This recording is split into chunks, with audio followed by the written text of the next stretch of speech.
Chapter 6. Preparing for a good death. Most people in the world believe that if they die in their sleep, it is wonderful. What a horrible way to go. Does death need preparation? If death is inevitable, what is the need to spend time and energy preparing for it? You must understand that what you refer to as death is a unique happening. It is the very last moment of your life. Almost everything else in your life may happen many times over, but the final moment when you transcend the limitations of your physical body will happen only once in your lifetime. It is the last thing that you will do in your life. Moving from the physical to the non-physical is the greatest moment in your life. So is it not very important that you make it happen most gracefully and wonderfully? Moreover, let us say you want to go to Coimbatore City from the yoga center. It is just 30 kilometers away, so typically you just hop onto some bus and go. You don't book a seat on the bus 10 days in advance, take a huge suitcase, pack your lunch and water bottle and all that. If there is no transport available, you may even walk the distance. But if you want to go on a long journey, you book your tickets, take food, water, and whatever else you may need for this long journey. Now, if you want to go to Antarctica, you take just about everything with you, isn't it? You should know, when compared to the journey after death, the journey from your birth to death is just a short one. The time a being spends in an embodied state is nothing compared to the time one spends being in a disembodied state.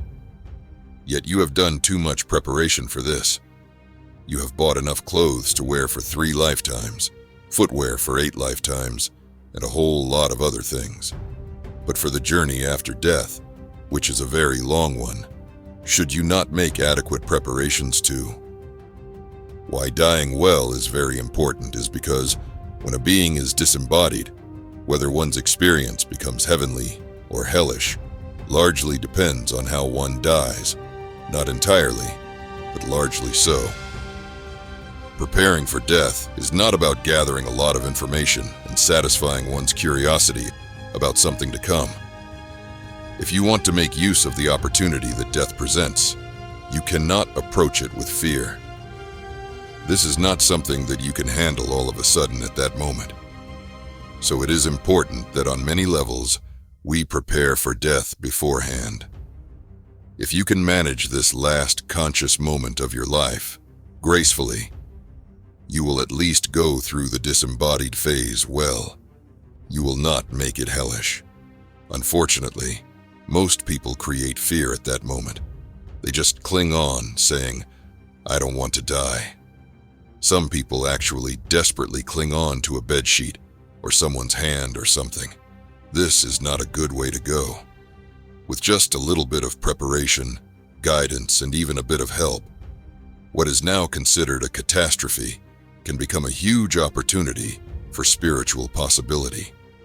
In a way, from a spiritual perspective, what did not perhaps happen in life can be accomplished at the moment of death if it is handled sensibly.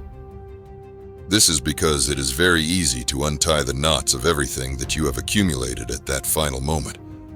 But if you are unprepared or become fearful of it, or are ignorant of the ways of life, you will create resistance towards it and miss that possibility completely. Everyone should know how to die by themselves. I have been telling people that when I die, I will make sure that no one has to even carry me to my grave. I will walk to my grave. You know, they had built a samadhi for me at the yoga center many years ago. It is still there at the yoga center. We had always planned to leave at a certain time, once the Dhyanalinga was done. So we prepared this. We had many discussions about it, like, don't put too many steps because maybe at that time I will not be able to climb down too much, and so on. We worked out details of how the door, the bolt, and the locking mechanism should be, for me to lock it from inside, one final time. We did this because I was planning to walk into my grave myself, so that those 4 people would be spared some labor. But the samadhi structure did not get used, and money got wasted. That is another matter, though. So everyone must make preparations for their death, not just externally, internally too. You must be able to sit quietly and die. When death is imminent, most wild animals will withdraw to a place where they just sit. They don't eat anything, and they die. When even animals, creatures that crawl, have that much dignity about their death, why do human beings want drama around them?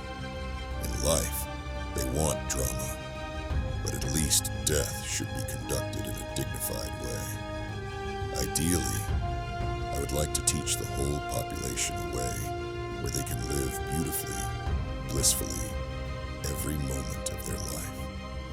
Then naturally, one will leave in the best possible manner. But as I am getting older, I am realizing that it is taking a lot of time and effort. So if that is not possible, I would like to at least teach them how to die well, so that they can manage at least the last moment of their lives sensibly. It is my wish that for some reason, if people cannot live blissfully, they must at least die well. But much more is possible if one makes an effort in this direction.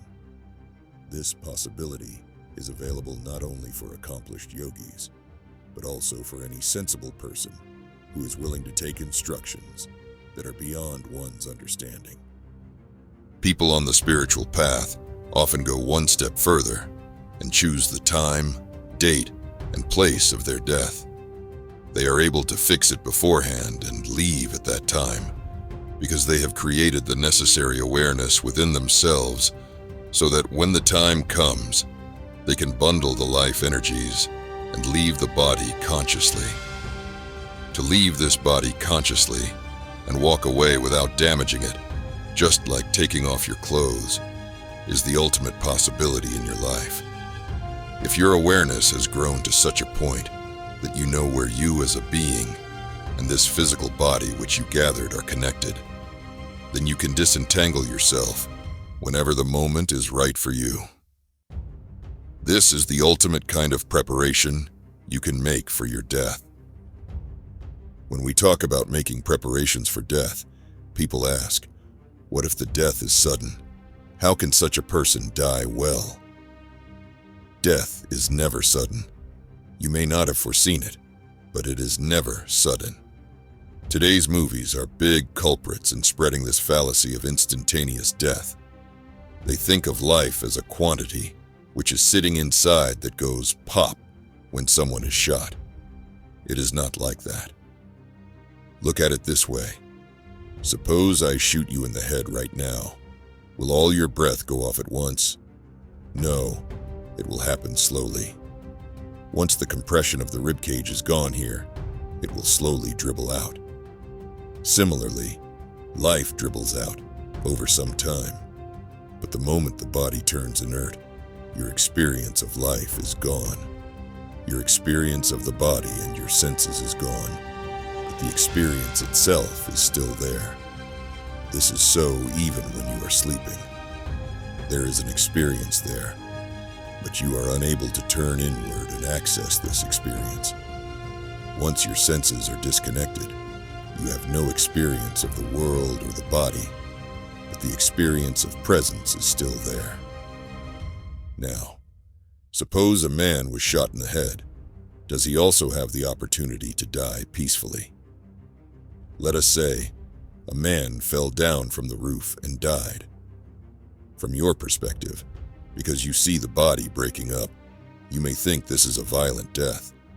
But for the man who has fallen down, he may have died a very peaceful death within himself in those last few moments.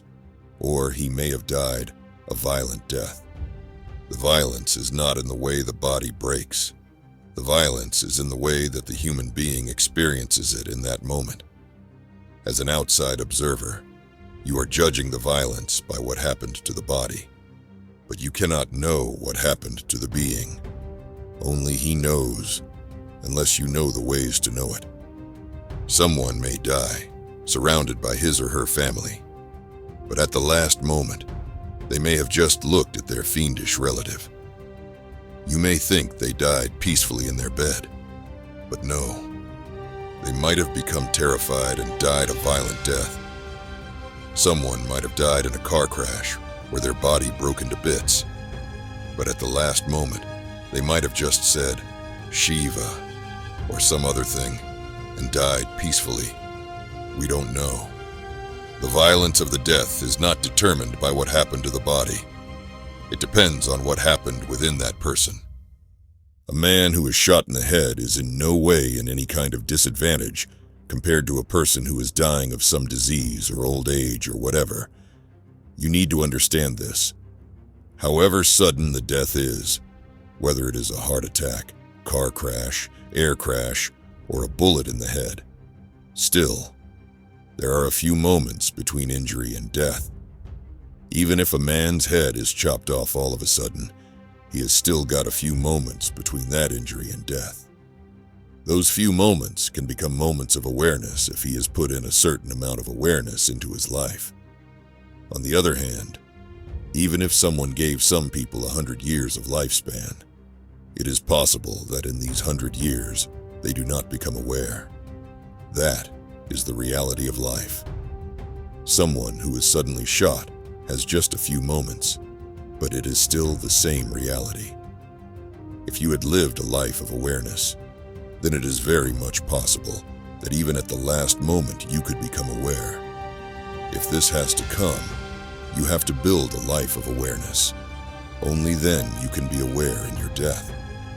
That is why it is important to develop this awareness during your life, so it does not matter how death comes to you. You will have the ability to die well. Some people are able to live well only if good situations come to them. Some people live well whichever kind of situation comes to them. This is so with death as well. If you develop the necessary capability, whichever way death comes, you can maintain your awareness and die well. If you have not lived a life of awareness, the possibility of you suddenly becoming aware in an extreme situation, like death, does not arise at all. Let us say, the doctor tells someone, you have cancer, you have got just 1 month to live. How many of them become aware because they have 1 month's preparation time? They may just become paranoid. Only a few become aware and make use of this advance intimation. Sleep, ohas, and death. There are certain preparations that one can do for death involving sleep and generation of ojas. Now, is there any connection between sleep and death? Fundamentally, the dynamism of the physical has to touch the inertia of the non-physical. This is the Shiva-Shakti principle. Shiva is inertia. Shakti is dynamism. Everything in the physical universe has to go through that. It is happening in so many ways in existence. Whether it is an atom, an amoeba, a human being, the planet, the solar system, or the universe, all of them are going in these cycles of dynamism and inertia because this is the most fundamental cycle. Lifespans are different depending upon who you are, what you are, but it is the same principle in operation. Inhalation, exhalation, wakefulness, sleep, day-night, life-death, creation, dissolution, all these are fundamentally the same process. In a way, what you call sleep is also like death. You die, but you wake up with the same old goddamn body. Actually, even with sleep, if you are very tired and go to bed after a good sleep, it feels like you woke up with a new body. Death is when you went to sleep and woke up to find the body has shrunk. You have to grow it again. Now, if you are conscious during this transition between the states of dynamism and inertia, you may get off the bus.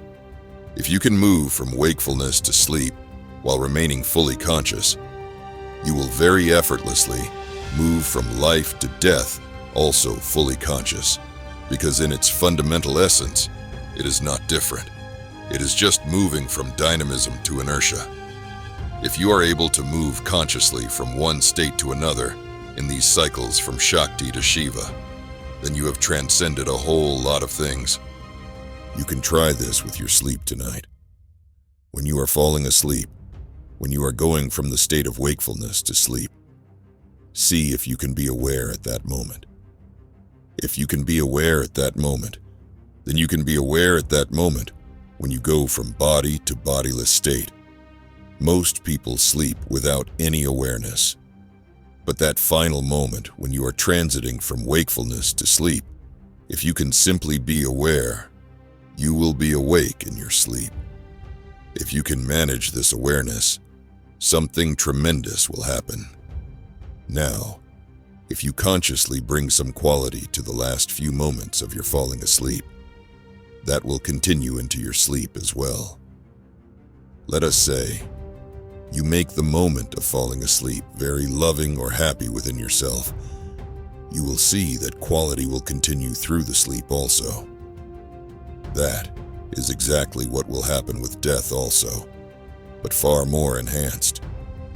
If, at the final moment, a certain quality is brought in, then that quality will continue. Instead of learning to stay awake when you are sleeping, which is much more difficult, you can learn to sleep when you are awake. This is easier to get. If you do some sadhana, you can get it. This is what happens in Shunya meditation. You are awake, but you are asleep. The body thinks you are asleep. That is why it drops the metabolism. But you are awake. When you are sitting in Shunya, suddenly, the body thinks you are gone, and in your experience, your hand disappears, your leg disappears, and so on. You kind of sneaked up on the body. The body does not know you are awake, but if one thought arises, suddenly, it realizes that you are sneaking up on it, and the legs and hands come back. Staying awake in your sleep will take much more, but sleeping when you are awake is a possibility. But if you learn to maintain awareness during either of these transitions, it will help you immensely to go through the transition from the embodied to the disembodied state. A much simpler, but not so effective way forward is Isha Kriya. The process of death can also be greatly assisted if you are able to generate or gather a lot of ojas. In some Far East cultures, an enlightened being is referred to as an Enso. The word Enso means a circle. Why a circle? Why do you think your automobile wheels are all circular? Triangular wheels would be jazzier, isn't it? Why is it circular, not triangular or rectangular or whatever? Because anything that is circular has the least amount of resistance. So an enlightened being is referred to as an Enso, not because they are round of body, but because they have generated sufficient ojas that their passage through life and death happens with the least amount of resistance. In yogic culture, this is sort of fondly or mischievously referred to as stealing from the earth. This body is a loan that you have taken from Mother Earth. She is very generous with this, but when it comes to reclaiming, she is very stringent. She will not let you take even one atom as a souvenir. She will collect every atom back. So the yogis learned how to steal from the earth. That is, they convert the physical into the non-physical. Now, she cannot claim it back. She cannot recognize it. This non-physical thing is known as ojas. Sometimes there are people on certain types of sadhana, and during that time, they will eat huge volumes of food. Usually it is handled in seclusion, so people don't get to see these things. They eat the kind of volumes that no human body can consume. They eat 10 people's food, but they will not gain an ounce, and they will not have any kind of health problems. If you eat that much food, your stomach would burst. But they will not gain any weight because, at that particular phase, they are transforming the physical into the non-physical. Normally, the food that you eat becomes flesh and blood. But if you do certain things with your system, It will transform the physical into the non-physical. You will develop ojas, not body. If you have sufficient ojas around you, your passage through life and death will become very effortless. You will go through the whole process smoothly. Having ojas gives you a certain body when you lose yours. It is like you are not made for water. You are not a fish. So if you are lost in the ocean, you would like to have at least a piece of wood. A piece of wood would mean a lot in those circumstances. If you have one piece of the catamaran, it is good enough. If you have 2 pieces of the catamaran, you can ride and go where you want. So when you lose your physical body, if you have a piece of body, you will see you can direct your boat which way to go. That is the intent of developing ojas. If you have ojas, then you also lubricate your life so that your movement through this world also becomes easy. So how does one gather ojas? The kriyas that you practice in the morning and evening are one way of generating ojas. If you are doing kapalabhati that they practice, will develop an enormous amount of ojas. When you develop ojas, if you watch carefully, you will not have a clear-cut shadow.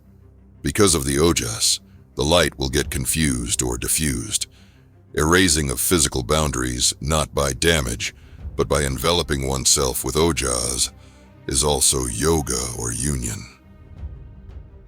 Why do people fear death? The fear of death has come because of a certain sense of ignorance and unawareness. Most people are terrified even by just seeing a dead body. I understand that for people who loved them, for people who cared for them, losing someone dear is a big loss. But why are people afraid of seeing a dead body? Living bodies can be dangerous. I can understand that. They can do many things to you. They can pretend to like you, but tomorrow, they may kill you. But dead bodies are absolutely safe, yet people are afraid of them. In many parts of the world, children are told not to even utter the word death inside the house, because they have a stupid hope that if you don't utter this word, it will not enter the house. This morbid fear of death is not natural. Maybe the majority of people have subscribed to it. That is different. But the fear is not a natural process. Death is a natural process. If life happens, then death is natural. Being afraid of something natural is unnatural. The fear of death is simply because we are not in touch with reality. The fear of death has come to us because we have gotten deeply identified with this body. Our identification with this body has become so strong because we have not explored other dimensions. If we had explored other dimensions of experience, if we had established ourselves in other dimensions of experience, the body would not be such a big issue. You talk of your body as if you came with it. You did not. You only gathered it. You gathered it while in your mother's womb and continued gathering it after your birth. Whatever we accumulate, we can say, "This is mine," but you cannot say, "This is me." Now, if I take the cup from which I drink water and say, "This is my cup," you will think, "Sadhguru seems to have some problem, but let me listen some more. Everyone says he is wise."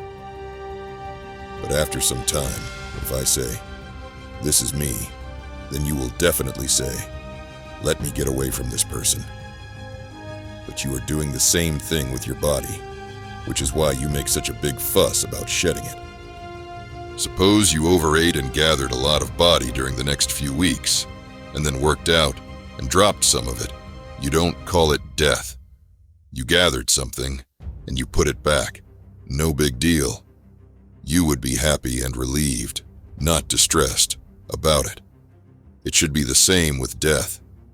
What you know as death is just a little bit of purging. With age, the flesh is beginning to lose its vigor, so it needs to be cleaned up. Either you put back what you gathered joyfully, or you put it back crying. That is a choice you have. Death is like you picked up a spadeful of soil and threw it back. But instead, if you look at this spadeful of soil and get very attached to it, you will cry like a child when it falls off your spade. It is like a child who picked up a little pebble from somewhere, came home and lost it. He is heartbroken. He cries inconsolably. If all that you know is just the body, then this is what will happen to you. But if you had known something in your life that is more than the body, then shedding the body will not be a big deal for you. What you refer to as life is essentially like a term loan from a bank. They may give you a 10-year loan, but it is not yours. You must pay back.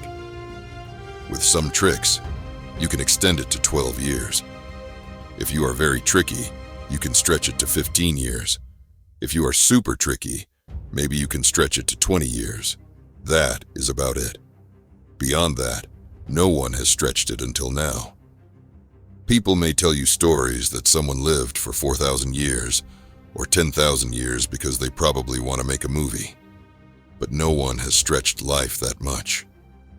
There are ways to hibernate life so that you still maintain your intent beyond the body, and you can once again take a body and come back. That is a different matter. That is not stretching your life. That is handling the natural cycle consciously. Now, generally, in society, people have been convincing you that, after all, the fear of death is natural. Whatever the majority of people do, they say it is natural. If the majority of the people were smoking cigarettes, people would say smoking is a natural thing, isn't it? This was happening in the past. Even now, certain groups of people say it is natural. A human being is not made to smoke. You are not an automobile. It is not natural for you to smoke, but people will make it natural. When I was growing up, my lack of fear caused a lot of anxiety to my father. He would keep saying, "What will happen to this boy?" There is no fear in his heart about anything. One day, I turned around and asked him, "When did fear become a virtue?" Fear is not a virtue, but people have made it so natural that they think something is missing if there is no fear. Similarly, right now, the fear of death has been made natural by society. Somewhere along the way, the fear of pain has become mixed with the fear of death because a lot of people think death is going to be painful. This is why they request doctors to give them something so that they can go painlessly. Death is not painful, believe me. It is very nice. It does not happen because of any particular thing. It is just happening all the time. It is just that at some point, people realize that it has happened to them. Other times, they don't realize it. The breaking of the body can hurt. That can be painful, but not death. The disease that causes death may be painful. The injury that causes death may be painful, but death itself is not painful. It once happened. Shankar and Pillai fell off the second floor and screamed. People gathered and asked, "Why? Did the fall hurt you?" He said, "You idiots, it is not the fall. It was the stopping." In people's understanding, often one thing gets mixed up with the other. The fear of pain is a physiological thing. The body builds this up as a survival mechanism in anticipation of pain. It is a physiological reality, and you don't want to go through that because you know how unpleasant it can be. But the fear of death has no basis because death is not painful. Yet why do people fear death? Let us say, you took a loan of $1 million from me, and in 10 years' time, it grew to $1 billion. Now, if I tell you that I am coming to your house, you will welcome me wonderfully. If I ask for my $1 million, you will happily give it back, and maybe something on top of it too. You will regard me as your great friend because I gave you the money 10 years ago. But if you have squandered the $1 million I gave you, if I say I am coming to your house, I will feel like death to you. You will shiver in your pants.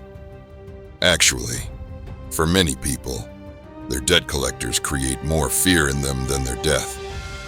The fear of death is also like this. Planet Earth is telling you it is time to pay back your loan. No interest, nothing. If you made something truly wonderful out of it, you will joyfully pay it back and go. But if you made nothing out of it except living your life psychologically, you will be terrified. Those who have not made good use of it will always try to dodge. Those who are successful in knowing and existing as a full-fledged life are willing to pay back joyfully without any problem. Those who never really lived and only thought about it are scared and bewildered. If you really look at it, you are not afraid of physical death as such. Suppose you have grown old, and God offers you a deal. Okay, you give me this old body, and I will give you a new body. Who would not want to take it? So you are not really afraid of losing the body as such. The fear of death is about what you think you will lose by death. The fear of death is essentially the fear of loss. If someone is going to lose their job or all their money, or someone who is very dear to them, or a person whom they are very dependent upon, they will have greater fears. What they go through is just like what they go through if they are going to die. People even kill themselves rather than go through that. The real fear is not that the body is going to break one day. What will happen to me is the real fear. Fundamentally, the only thing that can get hurt, the only thing that can feel trampled, the only thing that can be abused in you is your ego or your persona. You are only constantly afraid of losing this image that you have built of who you are. That is the biggest barrier, a bubble that you are unwilling to get out of. Actually, if in some way we devise ways to disgrace you and abuse you, not physically, but in every other way, you would actually wish death over that. Now, death would be a gift. Death would be a benevolence, rather than going through all that. Sometimes, this same fear gets translated into many different aspects. One person will make their fear of death into, I am not worried about dying, but my children, how they will suffer. So they will suffer with that fear. Someone else suffers from the fear of I don't want to die kind of thing, simply because they do not know anything beyond that. This is a fear of losing everything that I know as myself, and the world and life. Have you noticed people who have been convinced that they are going to gain by death step into it without any fear at all? If you understand there is nothing to lose, because anyway you came with nothing, and there is nothing to lose, the fear of death will not be relevant. How to deal with the fear of death. Right now, your whole experience of life is limited to this body. No matter what kind of teachings other people give you, it does not matter. Someone may tell you that you are not the body, or that you are the Atma, soul, or the Paramatma, super soul, they may read to you. Whatever Upanishads they may read to you, your experience is still limited to the physical body. So you fear losing it. But if you explore and establish yourself in other dimensions of experience, the body will become an easy thing to handle. Life or death will not make such a big difference. Fundamentally, death means you are shedding what you have gathered in this life in terms of physical content and psychological content. You may think many things about yourself as a person, but as far as the planet is concerned, it is just recycling itself. It pops you up and pulls you back. In that pop-up, you have an opportunity to transcend this whole cycle. But whether you transcend or not is entirely up to you. Moreover, when your experience of life is limited to the physical body, then you not only fear death, but also fear life and seek security. And this fear of life, in turn, makes you court death, because seeking security is courting death. Have you noticed? If people feel insecure, they will just curl up and sleep. They just go back into that fetal position. The need is to go back into the womb. The womb is not really in the mother. The womb is really in death. The physical mother is just a small manifestation of that, but the real womb is in death. When people feel insecure, they want to drink and sleep because sleep is just a small manifestation of death. People want to sleep absolutely like a log because it gives freedom from life. This whole courting death thing has come because of the need for security. From where did the insecurity spring? First of all, insecurity comes to you because of limited identification. You identify yourself as a body, and only because of that, there is all this insecurity. Your body is a fragile bubble that you have blown. The fear of death is simply because you are existing here in this vast existence as a tiny person. If you have tasted the unboundedness in you, if you truly experienced yourself beyond the limitations of the physical and the mental, there would be no fear. This is why there is so much emphasis on using your time and life to know that which is beyond the physical. That is why you must do sadhana. But a lot of people who have a fear of death try to become immortal. They try to beat it. This is a wrong approach. If you fear death, now, you must see what the basis of this is, instead of seeing how to transcend your limited identification. If you try to become immortal, it is just distraction. It will not get you anywhere. If your experience of life is established beyond the physical body, shedding it is a very simple affair. When you want to change your clothes, you just change them, isn't it? If you don't like it, you are through with it and you walk naked. It is up to you. You need to understand, once this body has run its course, it will go anyway, whether you like it or not, whether you approve of it or not. As long as it exists, taking good care of it is definitely our business. But if you are paranoid about ill health or death, you will not take good care of it. In your anxiety, you will destroy the body. The very anxiety of what may happen to this body will destroy the body. Confronting your fear of death can bring tremendous clarity and transformation in one's life. This happened some decades ago. Once I was in Bangalore City, and I went to the vegetable market. I was not there to buy anything. I just liked to walk through the vegetable markets. So I was walking, and suddenly I saw this vegetable vendor who was all bright and lit up. I could not believe that a man like this was selling vegetables. I looked at him, and instantly our eyes locked and I laughed. He also started laughing. Then I went to him, and we started talking about things in general. Then I asked him, "How come a man like you is selling vegetables here?" He was evasive. He said, "I'm just doing my work here." We bantered a little more, and I finally found out what had happened. It seems he was an ordinary vegetable seller. One day, he became ill, so ill that he thought he was going to die. But each day it got postponed by one more day and one more day. For 4 months, this went on. Every day he would think, "This is it." But at the end of the day, he would still be alive. In these 4 months, because of constantly being with death, something tremendous happened within him. His energies exploded into a different state altogether. He became so blissful, he cared not a hoot about whether he retained the body or not. Once he did not care, his body recovered completely. Mortality is freedom from the mortal coil. The foundation of ignorance is mistaking the accumulated body to be oneself. Breaking that is enlightenment. Now he came back to his vegetable shop and began selling vegetables. He saw that his ill health brought such a miracle into his life.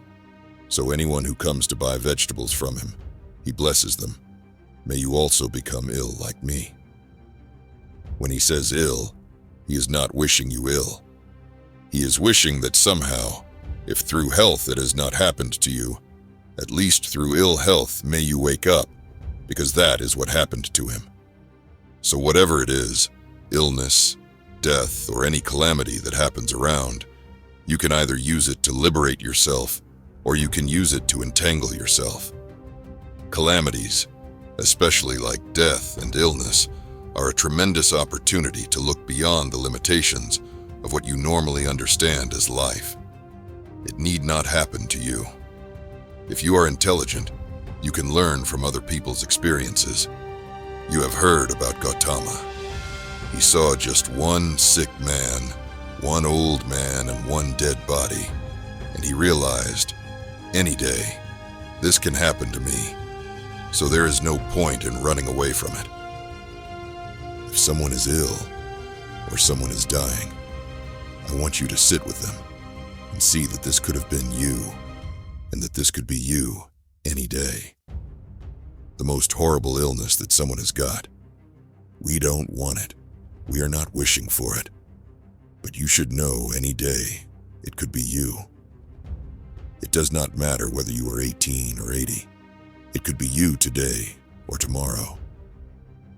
Now, if you are already in fear and at the end of your life, what to do?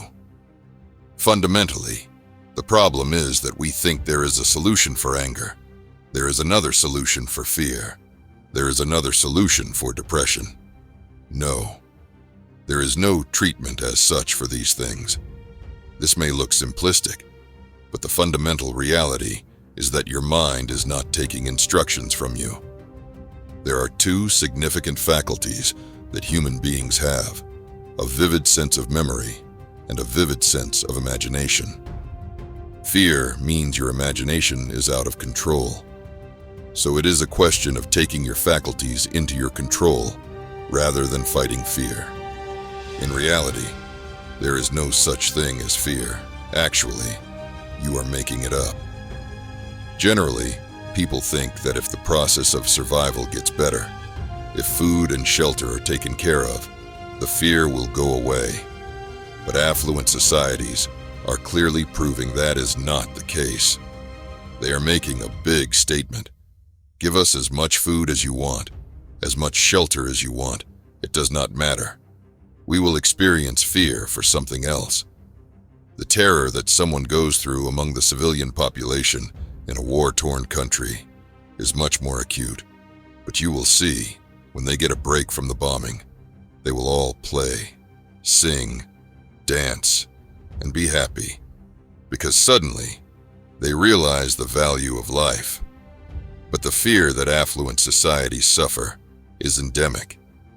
It is simply on, day in and day out. Fear is not because of a situation. It is simply because your own psychological system is not in your hands. It is essentially the nature of how you keep your mind. Unfortunately, people try to handle a consequence without understanding the cause. Fear is a consequence of a certain situation within you. When you try to handle fear, you are trying to handle the consequence.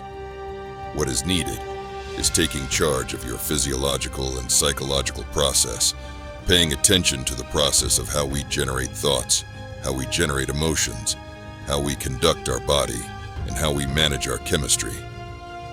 People think talking about death more openly, gaining more exposure to death, will help them overcome the fear of death. It is only partially true, because it is in the way you do it. It need not work for everyone. Someone may watch people dying and get terrified, or someone else may watch a lot of people die and become callous. They just don't care. There are a whole lot of people like that. If you go to burial or cremation grounds or even the morgues, in most places, the person just does not care. He thinks he is immortal. It is all a question of your awareness and how you look at it. If you are ready for it, in some way you are sensitive to it, then it could do something for you. But many people may become completely insensitive. It is always dependent on the individual person. So are there certain practices that you can still do? Certain kinds of ambiances that you can create around you so that you can gradually take control of your faculties even at the moment of death. One thing you can do is remind yourself about death, your death, every day. Just spend 5 minutes reminding yourself that you are mortal and today you may die. Just remind yourself this much and wonderful things will happen to you. Gurdjieff was a 19th century mystic and spiritual teacher who lived in Europe. During his time, he was called a rascal saint. A rascal because his methods were so drastic. He did crazy things with people. He gave a solution to the world. He said, "If you want to have the whole world enlightened, we must plant a new organ in everyone's body. The purpose of this organ would be that several times every day, this organ should remind you that you will also die." Just reminding yourself constantly that you are mortal and you may die today will take away your fear of death. The Shunya meditation that we initiate people into is not an implant, but it also reminds you of death. Every day, when you sit down for Shunya meditation, you see your personality has dissolved and there is just a certain presence. During the meditation, everything that you consider as myself will become nothing. It is as if you die. When you open your eyes, it is all there again. So twice a day, every day, you consciously die. If you just as much as practice this consciously, when the time to actually die comes, it will no more be a big issue. This will release you from the fear of death. There are other practices and processes that can distinctly establish the two dimensions of energy, Ida and Pingala. Once these dualities are distinct in your experience, the flame of Sushumna, that energy that is beyond dualities, is experienced. In experiencing the non-dual, the duality of life and death will become one. It is the illusion of duality and the attachment to one of them that makes death a fearful expectation of being wrenched away from that which you know. Gaining mastery over the Pancha Pranas, the 5 manifestations of life energy, or gaining mastery over the 5 elements, also takes away the distinction between life and death. Once the borders of life and death, the two dimensions of the same, are breached, and you can consciously transact with both, there will be no room for fear. So do people who fear death always die a terrible death? It could work out both ways, actually. Some people who were always afraid of death may just go through it just like that, without any issue when the actual moment comes. On the other hand, people who think they are very brave may not know how to deal with it at that time. There are many factors to it. The karmic content of one's life always plays a big role, and what kind of life you have led until then definitely factors in. But it is also about what form the death came to you in, what kind of context. In certain types of context, they may be terrorized, even if they are otherwise not disposed towards it.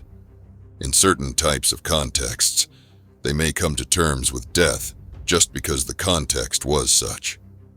This is why, in the Indian culture, they always say that a dying person must be treated with the utmost care and respect, and there has been a great amount of emphasis about setting the right context.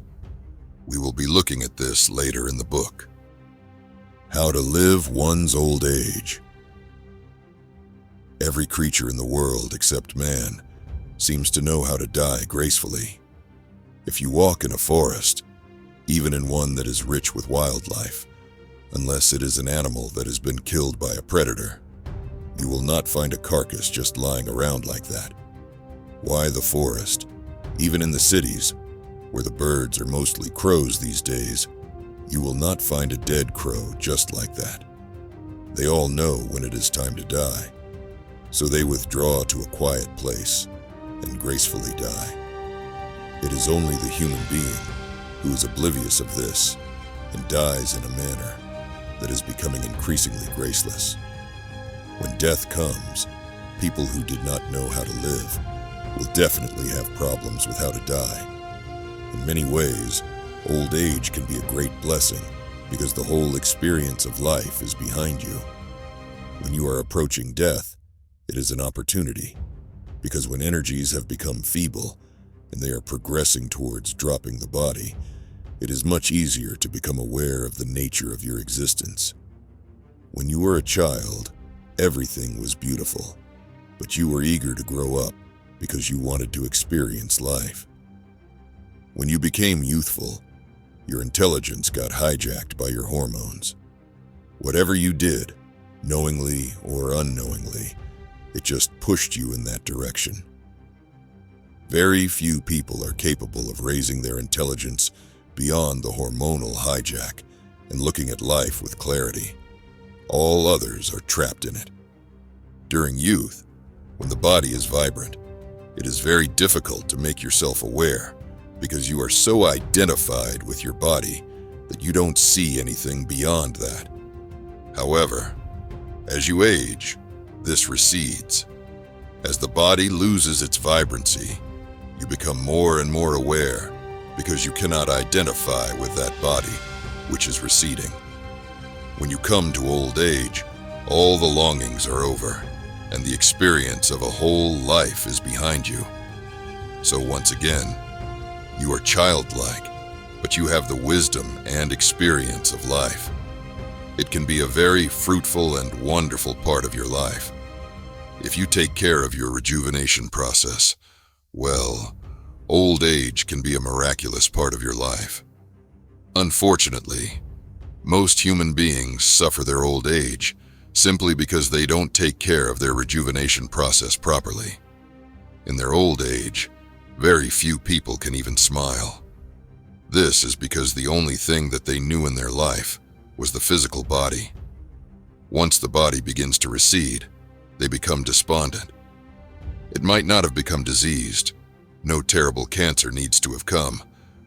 But in every step that you take, age is telling you, this is not forever. If you establish yourself in other dimensions of experience, the body becomes an easy thing to handle. Old age and even death can be a joyful experience. For this, you need to know when to leave and exit gracefully. When death is definitely going to happen in the next week or two, it is so much easier to become aware. There are certain things that can be done to become more aware at that time. One should just lie down. Now, if you do not know anything else, if there is no help from outside, the best thing is to just simply see what you are not, because even if you are unable to see what you are, you can easily see what you are not. Now, the vibrancy of the body has dropped so much, but the life is still on. So you can see within yourself the disparity between what is you and what is the body. It is better that you spend time just seeing the distinction between what is you and what is your body. You will pass quite effortlessly. Even on a daily basis, one can make this awareness a part of one's life. When you are hungry and want to eat, just postpone it by 10 minutes. Be conscious of your hunger. Do not get busy with some other activity. Consciously postpone your meal and wait. Even when you normally sit for a meal, just be conscious of your hunger while looking at the food. Do this for just 2 minutes. Such simple methods can slowly establish the distinction between the experience of oneself from the physical body. There are, of course, more sophisticated ways of conducting this. Being hungry is a time when it is much more obvious that your body is an accumulation. Hence, there has been such significance attached to fasting in all traditions. In India, they always said you should not die among your family. People used to go to the forest to die, a practice called Vanaprastha Ashrama. It meant that after a certain stage in life, people withdrew from the family and society and retired into forests or ashrams that were set up for this purpose and lived there joyfully. But today, unfortunately, old age means hospital ashrama. When the time comes, the best place to die is always under the open sky, not the hospital. If you want to go into the mountains and sit there by yourself and die, that is fine. That was the widely prevalent practice at one time. Even Dhritarashtra, who was the emperor during Mahabharata, took up Vanaprastha. He, along with his queen, Gandhari, and his brother's wife, Kunti, went into the forest after the Kurukshetra war, with just Sanjaya as an assistant. They had all become old, so they chose to go to the forest to die, rather than die in the palace. Though Dhritarashtra was blind, heavily biased, and stupid in many ways, that much awareness was there in him that he should handle his death sensibly. This is the significance of cultural intelligence, or what is called samskara. This is missing in the world today. Kunti had suffered all kinds of hardship all her life. Now, her children had won the war and become emperors, so at least now she could have enjoyed the palace and died in comfort. But she too decided to go and die in the forest. This is the great wisdom that was prevalent in those times, thanks to the culture of truth-seeking. It so happened that one day the four of them climbed up a very steep hill, and there was a forest fire. Since the three of them were old, they could not run or fight the forest fire, so they just decided to offer themselves to the fire. Dhritarashtra told Sanjaya, "You have served me very well till now, but you are still a young man. Go away. The three of us will give ourselves to the fire." Sanjaya refused to leave them, and all four got willingly burned in the forest fire. What Dhritarashtra and the others did was something rather extreme, but the general population walked the well-charted path of Vanaprastha Ashrama, which was more calibrated and worked very well for everyone. Vanaprastha can be done in a more organized way. The wisdom of Vanaprastha Ashrama. In ancient India, when couples took up Vanaprastha Ashrama, they often withdrew together and lived a very simple, back-to-basics kind of life until their death. This was to ensure that they died well or had a good death. Now, to the modern mind, this may sound very harsh and illogical. After all, it appears that when you are young and healthy, when you can rough it out, you are allowed to live in well-built homes with all the comforts and in the midst of society. But when you are approaching old age, when you are ailing and infirm, you are required to give up everything and live in the forest, fending for yourself. But if you look at it deeply, there is a lot of wisdom in this practice. It was one simple way to ensure that even people who did not have the mastery to drop their body at will could attain a good death. This practice has its origins in the Varnashrama system, where they looked deeply at human nature. They took into consideration all the aspects of human life, one's needs, capabilities, and possibilities, and evolved a set of guidelines that ensured the well-being of the individual and the society. Accordingly, they designated the nature of the activity to be performed and the ideals to be pursued during each of these stages of life. This division of stages was not hard and fast, but more in terms of broad guidelines as to what to emphasize upon at each phase of one's life. Nor were all the stages compulsory. One could skip one or two stages and go on to the next, depending upon one's inclination. Vanaprastha Ashrama does not mean challenging yourself with many harsh hardships in your old age. There is no point doing that, because anyone will break under sufficiently tough conditions. Essentially, the idea of Vanaprastha Ashrama was to withdraw from a place that has 4 walls. You don't want to live in 4 walls because it creates a certain illusion, a sense of immortality. Maybe because you are already in a box, you are already in a coffin. It feels like you are forever. The 4 walls of your home create a false sense of immortality. But you will see, if you just sleep outdoors, you will feel so vulnerable. Even if you don't understand this, your very body will understand this very clearly when you sleep outdoors. Maybe most of you don't experience anything because you are sitting in your room with your music turned on or glued to your phones. But if you are out in the jungle, just one storm, with all the lightning, thunder, rain, and the wind, and you will see how vulnerable the human body is. Even in just one night, if you stay out, suddenly, a certain wisdom will arise within you. So Vanaprastha Ashrama meant being in communion with the Vana, or forest.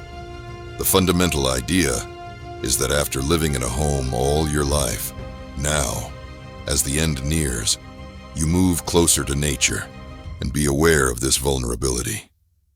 People build homes in the first place, not to make themselves immortal, but because a human child is not designed to grow up outdoors completely.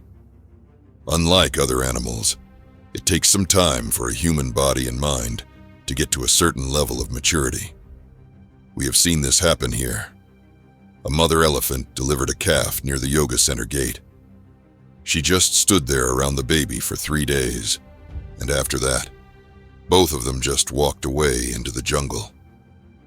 This is a natural thing for them. This is not the case with a human child. A human child needs a few years of nurture and protection.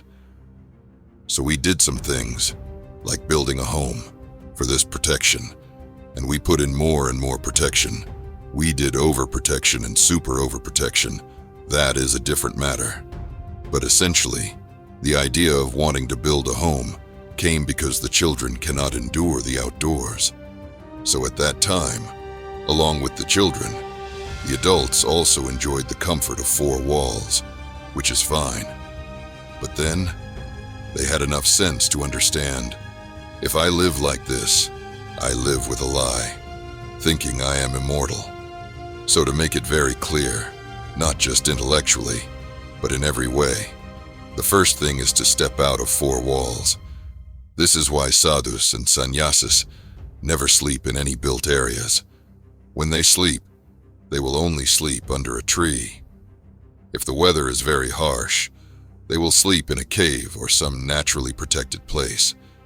But they will not go into buildings and sleep. Even if they build buildings, they build just the roof. The sides are open. Even if they build walls, they are always mud walls.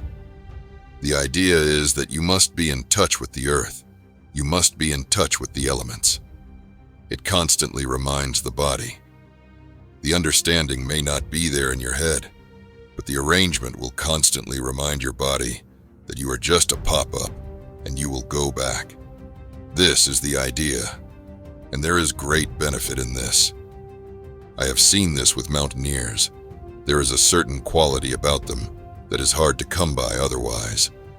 Recently, I met a bunch of European and American mountaineers who have scaled many mountains in South America and the Alps. When I met them, I just felt the way they are. There is a certain stillness and ease about them, which comes after an enormous amount of sadhana. It takes a lot of work to get there. But every day, risking their life, every day not knowing whether they will live today or not, has brought a certain stillness and ease in them. You understand you are mortal. You know if you want to make one mistake, you are dead. Just because people go to Vanaprastha Ashrama, it does not mean they are going there to die. It means they have become conscious that they have to die. Vanaprastha Ashrama is to bring a deep sense of mortality home to this body. Once this body is completely conscious it is mortal, it will arrange itself properly. Suddenly, you will view everything, property, money, relationships, and all that from a distance. You understand this is a web that you created for your survival. This is very important, because without that, a human being will live a very idiotic life. If it knows it is mortal, it calibrates itself well. It will live much longer. It will not foolishly waste its energy. We have seen this happening, not so much in India, but in the US. People who moved into the Isha Institute of Inner Sciences, Tennessee, became much healthier. In the yoga center in India, when we opened the Vanaprastha Ashrama, most people who moved in were young, so it may not be so visible. But there, many of the people who moved in were already over 65, some of them even 70. You can see that in the last 8 to 10 years, they have become so much fitter, younger, and healthier. They look much better and stronger than ever before, simply because of living outdoors. Of course, there is yoga that they are practicing, but they are also in good shape because they are constantly walking up and down, working in the forest, and being exposed to the elements. Another reason Vanaprastha Ashrama came into practice was because it is not good for people to die at home in the midst of their family and relatives. Right now, in the world, people consider an unattended death to be bad. People think that when they die, the entire family should be around them. That is the worst way to die, because you are looking at all these familiar faces and still connecting to the same reality you are now departing from. When you are at home among family members, two things happen. Your body gets connected with every other body there. I'm not talking about physical or psychological connections. Those will be there. Beyond that also, your body will develop certain connections. Secondly, a family or a home means a whole lot of over-organization of life for today, tomorrow, and the day after tomorrow. When you live at home or with your family, you will get sucked into it. This connection with the other bodies and the over-organization of life will create an enhanced sense of the self in a person. This will make it very difficult to let go of things. Moreover, if you die among the family, you will die with a huge sense of attachment, which is not good for what happens after. You must understand, family does not mean attachment alone. If at the last moment of your life, you look at your son, daughter, wife, or husband, it is not just love, but many other things that will come within you, because the relationship has not been only about love. Now all those memories and emotions will also come, which again is not a good thing to happen. This is why, in this culture, people wanted to die in a space of non-attachment. They wanted to die in a way that had nothing to do with their body, their attachments, their struggles, and their things. They wanted to die in a space which was more spiritual in nature. Even in the olden times, not everyone took to the forests like Dhritarashtra and his family did. Most people moved into one of the ashrams, of which there were many in various parts of the country. In today's conditions, for the Vanaprastha Ashrama, you don't want to go into the forest and take a chance with forest fires or elephants or tigers. Before you die, they may kill you. Or even more likely is that the forest department may arrest you for trespassing. Yes, Vana means forest, but Vana also can mean garden. So it is best to withdraw into a protected outdoor space. If dying in nature is not possible, the next best option is to withdraw from everyone that you know, particularly relatives and close friends. It is best not to have anything around you that reminds you of the life that you have lived. Set aside your relationships and whatever Runanubandha you have. Even gods and goddesses are not necessary, because that also is Runanubandha, a relationship that you have created. If you have built sufficient awareness, the best way to go is that no one attends to you. If you have not built the necessary awareness, then you may feel terrified when the moment comes. You may want someone to hold your hand. It is all right. If not in awareness, you will leave at least with a little bit of love or comfort. It is okay, but you should keep this to the minimum. So when is the right time to move into Vanaprastha Ashrama? In the tradition, they said after you are 48 years of age, or when you have completed 4 solar cycles, it is time for you to enter Vanaprastha Ashrama. In today's world, that age may not reflect that stage of life. Moreover, these stages of life can occur differently to different people, so the chronological age is not the criteria. After a point in life, one should make an assessment of one's situation at every stage in life. It happened once. There were 2 women entrepreneurs in Bangalore. One day, the 2 of them met over coffee. In the course of the conversation, one of them said, "I insist that all the people who work for me must take a 1-week vacation every 6 months." The other one asked, "Wow, why is that so? Isn't it expensive to do that?" She said, No, that is the only way I know who are the people I can do without. So every once in a while, after every stage of your life, it is good to re-examine one's situation. It is good to check how relevant you are to the situation around you, what your priorities in life are, and whether it is time for you to withdraw. And as we saw earlier, moving into Vanaprastha Ashrama is not about going to die. It is to live your life with a certain kind of awareness and preparation so that death can happen in the best possible manner. This is not an invitation to death, but a profound acceptance of the human condition. The practice of Sallekhana. In the Indian way of life, we say, you have 3 choices for living. You can live as a bogi or a rogi or a yogi, but you can die only as a yogi or a rogi. A bogi is one who is lost in material or sensual pleasure. A rogi is one whose life is contained by the disease he is suffering from. A yogi is someone who has achieved union or harmony with the existence. You can live in any of the 3 states, but for dying, there are only 2 choices. You can either die as a rogi or as a yogi. There is no choice of dying as a bogi. At one time in this culture, a large number of people chose to die as yogis, but today, they are all choosing to die as rogis. There is a whole industry that has come up for this. Maybe they feel that they have to support it. Currently, in the US, a disproportionately large number of healthcare interventions are being done in the last 30 days of human life. Why do you need so much intervention at that stage? This effort is not for well-being, as this results mostly in torturing people to the extreme, knowing fully well that they anyway have to die soon.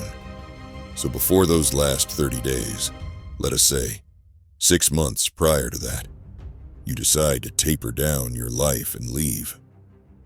This is the most sensible way to conduct your mortal nature.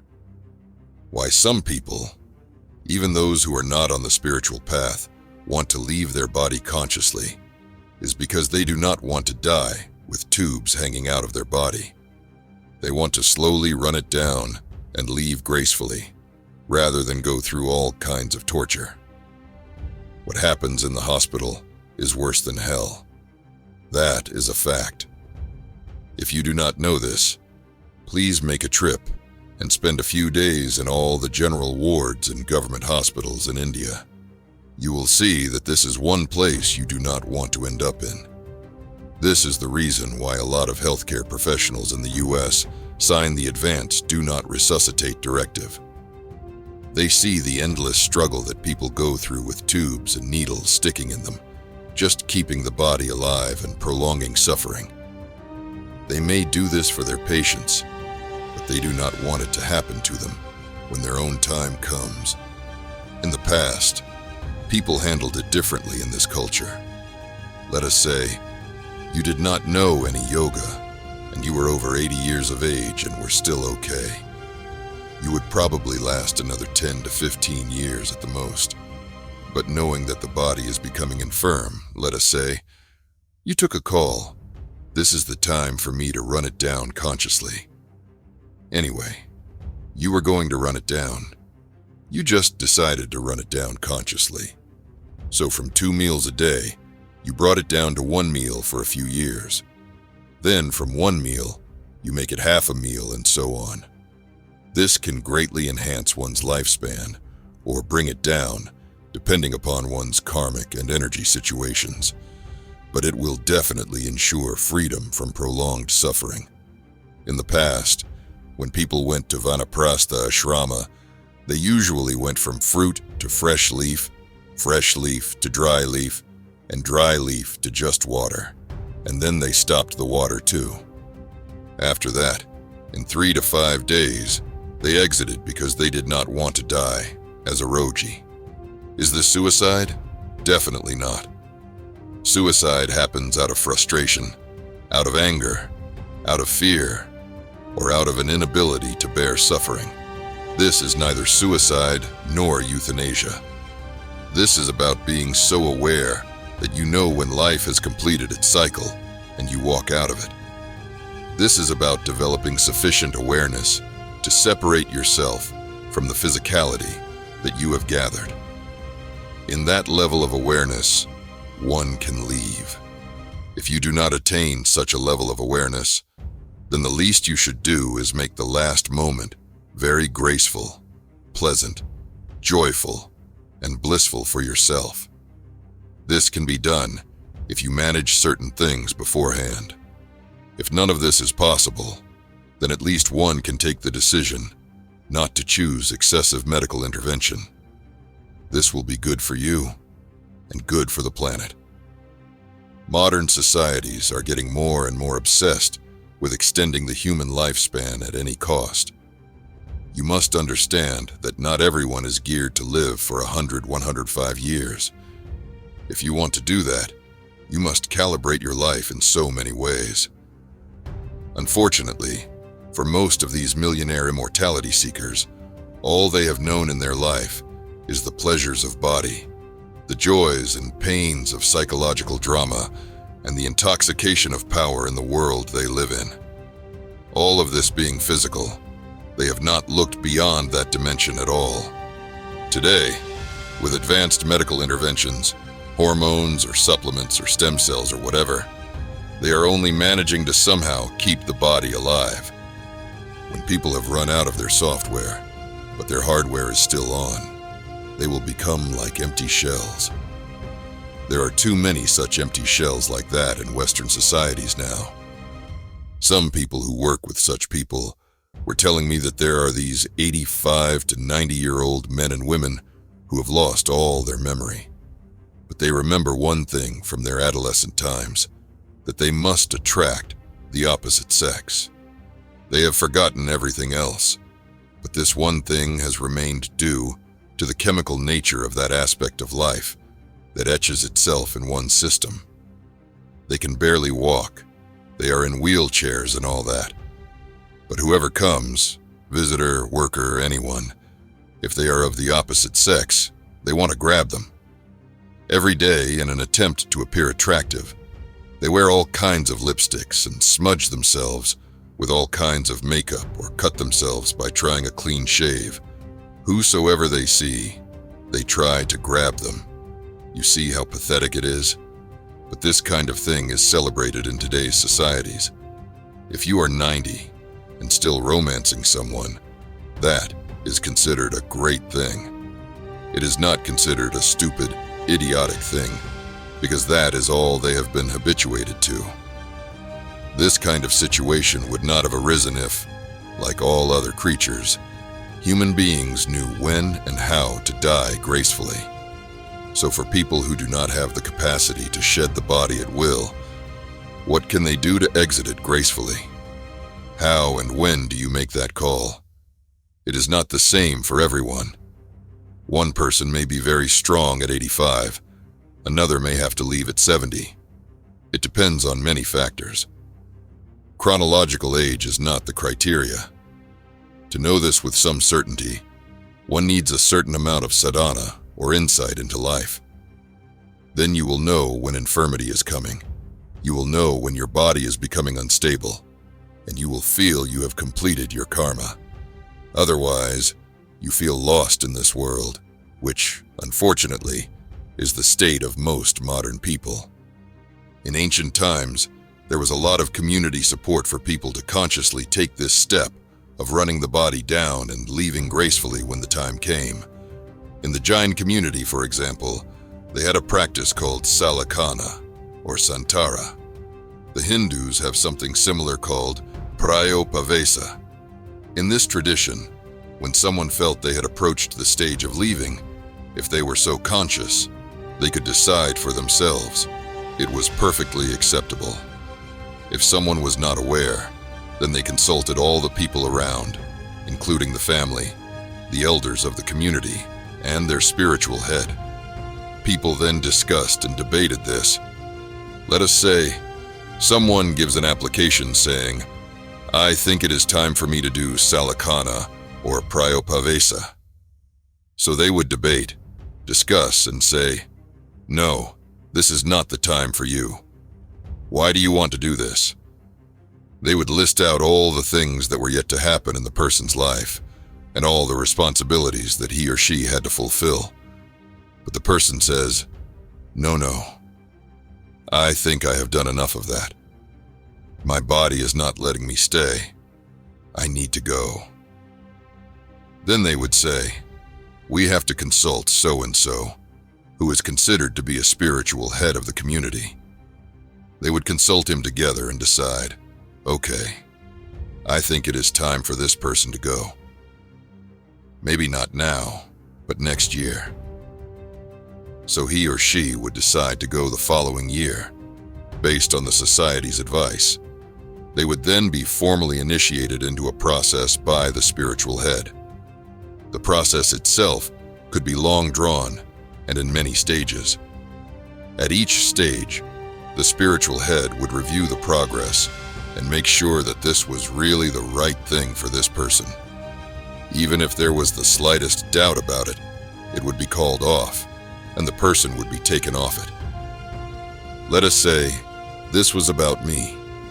Maybe I will say, "Okay, in another 6 months, I want to leave. So I may consult people at the yoga center. I think I have done enough. You are taking care of the yoga center wonderfully. I don't think Devi needs me, or the Dhyanalinga needs me, or anyone needs me. I think it is time for me to go in a year's time." They say, No, Sadhguru, you must be here." I say, "Okay, how long?" They say, "Sadhguru, another 20 years. I say, No, max 3 years.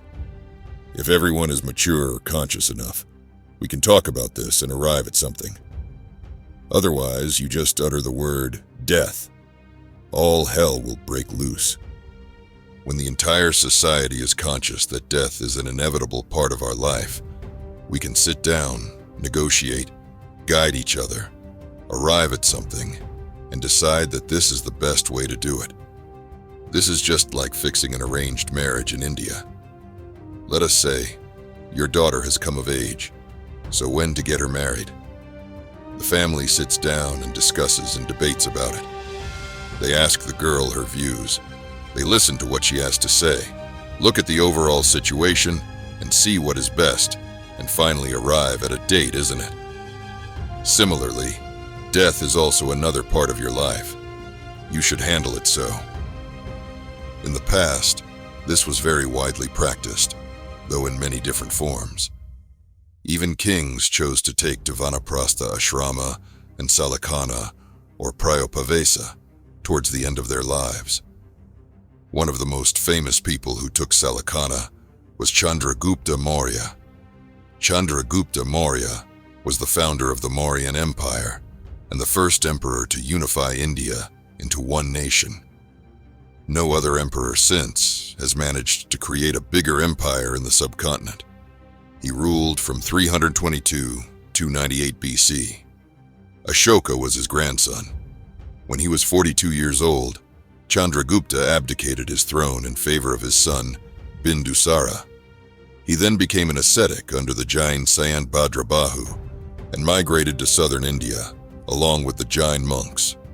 At the age of 55, he ended his life through Salakana at Shravanabelagola in Karnataka. Even today, the small stone enclosure where he lived after taking Salakana can be seen at Shravanabelagola. In modern times, many eminent public figures like Acharya Vinoba Bhave chose this form of death. So just as you make efforts to live, you should also make efforts to prepare to die. You should decide, in case I die, I want to die like this. Right now, let us say, I'm going to die tomorrow. I'm not planning to die tomorrow, but if it comes, am I ready? 100%, because all my life, I prepared for it. Does that mean I am seeking to die tomorrow? No. I will do everything to see that I live well. I always say, in life, one should have passion towards the highest, compassion for all, and dispassion towards oneself. Similarly, I would say, if you want to die well, you have to cultivate a certain amount of dispassion towards your own death. Otherwise, one will go struggling, kicking and screaming, which will not be good for what is going to come next. The significance of dying in Kashi. No other city in the world is as deeply associated with death as Kashi is.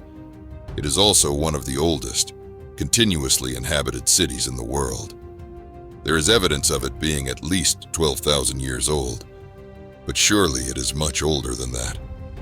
Not only was Kashi continuously inhabited for thousands of years, it was also the most powerful spiritual magnet that drew people from far and wide. It would not be an overstatement to say that it would have been impossible to find someone in the subcontinent who did not want to go to Kashi for whatever reason. Being able to die in Kashi is only one aspect that drew people to it. But Kashi is not just about death. In Kashi, both life and death are celebrated with equal reverence and gusto.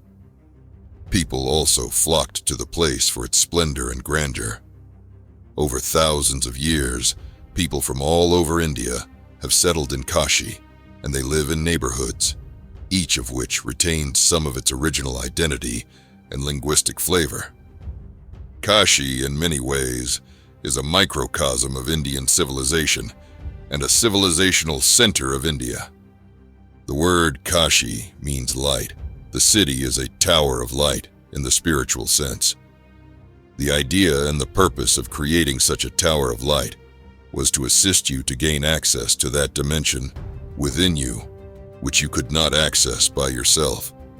A cosmic possibility is manifested as a reality here. That is what Kashi means. Kashi is not the only such place that was created like this. Many more have been created like that. But Kashi is significant because of its enormity, the aesthetics and the beauty of it. In those times, they say, there was not another city on the planet which was as beautiful. It had 3-storied buildings, which was unheard of at that time. People were amazed by them. It was too incredible in their experience that houses were built on the riverbank with 3 floors. That was an engineering feat in itself. Kashi was also the highest seat of spiritual learning. It is said that hundreds of sages, seers, gurus, enlightened beings and scholars lived there, imparting their knowledge to thousands of students who came from all over the country and other parts of the world as well. Every spiritual tradition, every sect and subsect of Indian spirituality was represented there. There are close to 3,000 temples within the city itself. Kashi was also the original hub of art, culture, and music. Aesthetically, spiritually, knowledge-wise, and in every way, it was the most beautiful place of those times. With all these things put together, it created a powerful draw and the necessary atmosphere to get people's focus. Many prominent saints, philosophers, poets, writers, and musicians of all times have lived in Kashi at some point or the other in their lives. Even Shiva went and lived in Kashi. When Agastya Muni had to leave Kashi, even he cried paeans about Kashi's beauty and greatness. He did not want to leave the city, but his work took him down south. Traditionally, people did not only go to Kashi when they were on their deathbed. That would have been dumb. People went and spent the last 15 to 20 years of their life there because they wanted to live in the most beautiful place. Living there and leaving their body there became an important part. So the original idea of creating the city was to live there. Slowly, because their business was elsewhere, people did not live there. Even then, they sought to live there at least for the last part of their life. That is how it got the reputation of being the city for dying. The city of Kashi is demarcated by a large perimeter that is known as the Pancha Kroshi route, creating a vast schematic circle. It is approximately 84 kilometers long. Traditionally, people believed Kashyam Maranam Mukti, which means that anyone who dies within this perimeter is believed to attain Mukti. It did not matter what kind of a lousy creature you had been all your life. If you died in Kashi, you would attain Mukti, they said. To ensure this, Shiva takes the form of Kalabhairava in Kashi. Kalabhairava means the Dark one who represents limitless time and space. Kala means both time and space. It is a deadly form of Shiva. As Kalabhairava, he is supposed to be in a destructive mode. He is not destroying this or that, but destroying time. All physical realities exist within the ambit of time. If your time is destroyed, everything is over for you. Kalabhairava does just that. In Kashi, Shiva, in the form of Kalabhairava, is supposed to personally bestow liberation by imparting the Taraka mantra to all who die there. They say, Yama, the god of death, has no jurisdiction within the perimeter of Kashi.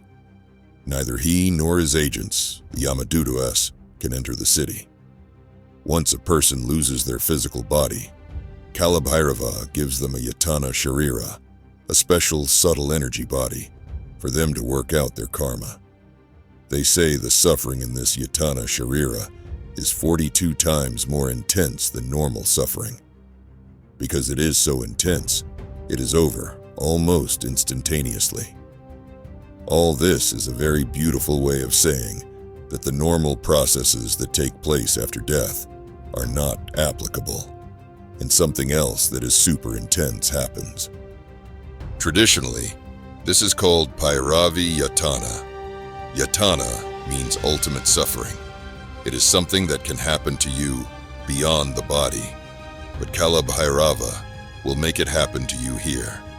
So at the moment of death, your many, many lifetimes play out in a few moments with great intensity. Whatever pleasures, sufferings, and pains that need to happen to you, spread over many lifetimes, will now happen to you in a microsecond. This happens with the kind of intensity that you cannot hold. If suffering has to end quickly, we must make it super intense. Only then, it will end quickly. This is about putting your karmic warehouse on fast forward. If it is mild, it will go on and on forever. So Kalabhairava creates such phenomenal pain, which you have not imagined possible, so that after that, nothing of the past remains in you. He makes it as brief as possible. I have been saying this in many ways. Essentially, spirituality means putting your life on fast forward. You may suffer much more because everything happens at a fast pace. What you would have stretched for 10 years happens, let us say, in 1 month. So the intensity of the suffering that you go through is extremely acute. There may be moments of ecstasy and joy, but there is so much suffering also happening rapidly within you. This happens not only in Kashi, but in any consecrated space. In a way, once we initiate someone, We have put them on Pyravi Yatana. We can further tweak it up if they want. Just that they must be ready for it. A consecrated space means just this. It is concentrated life. By saying the suffering is 42 times more intense means that life there is 42 times more intense than the way you know it. So that means you burn fuel 42 times faster. That means everything is faster. After some time, once you get used to it, there is no more Yatana, it just burns. You are at a higher rev. That is the purpose of every consecrated space. This whole longing to die in Kashi is to empty out your karma bucket entirely, at least towards the end of your life, and not make Kashi another item on your bucket list. Emptying one's karma leads to all experiences happening at a tremendous pace. Consecrated spaces like Kashi are good at doing this. Kashi is definitely not what it was, but it is still significant today. Substantially significant. However, Kashi is not the only place that is made like this. There are many other places, but maybe not of the same magnitude. The Dhyanalinga is one such place, though we cannot accommodate the same number of people as Kashi. In such places, life will happen better, and death also will happen better. Will it always lead to moksha? Not necessarily. Maybe it gets you a little closer. It is certainly better than what you would have done by yourself. Another reason why people wanted to live the last part of their life in Kashi is because there were a lot of enlightened and spiritually evolved people there at any given time. In every street, there was an enlightened being to meet, and in those days, they did not have indoor bathrooms. So the entire town would come to the Ghat for a dip in the mornings and evenings. Given the sheer number of such spiritually accomplished people who visited the riverbanks, invariably, such a person would notice someone whose death was near, and he would do what was spiritually necessary for them. Moreover, these people would also know a specific person or ask around for someone who could do what needs to be done for the dying person. Because of this possibility, even if they lived a life of ignorance, even if they had no sadhana in their lives, people who died in Kashi were assured of a very good quality of death. Kashi is also known as Mahasmashana, or the Great Cremation Ground. Usually, cremation grounds are situated away from the village or city. They are at a distance from human habitation, because unless you are on the spiritual path, and it is a part of your sadhana, it is not conducive both for the living and the dead to be in close proximity to each other. In Kashi, the city itself is built around this great cremation ground. Even today, around the clock, the Ghats are full of burning bodies because they cater not just to the people of the city, but even to those from distant places. Whenever there is a death within a radius of a couple of 100 kilometers, the body is taken to Kashi to be cremated. The idea is that the person may have been unable to live in Kashi, or even die in Kashi for some reason, but they want at least the body to be cremated in Kashi and the remains immersed in the Ganga. They say the cremation fire has been passed on from the beginning of time and has never been extinguished since. There is a family that has been living on the Ghats there for many generations, whose responsibility is to keep the fire going and provide it to each and every cremation that happens there. So, over time, from people wanting to live in Kashi to wanting to die in Kashi, they wanted to be at least cremated in Kashi. But today, people just want to visit Kashi at least once in their lifetime, and that too as tourists, not as pilgrims. Of course, the city of Kashi itself has undergone a sea change. It is no longer in its ancient, glorious form. Modernity has taken a serious toll on its structure and form. Even then, the entire atmosphere has some impact on people. More than a karmic influence, it may bring some psychological realization, an intellectual realization, from seeing life being conducted in a completely nonchalant way. What is usually done behind the scenes, in seclusion, is conducted openly there. You don't have to go to a hospice to die.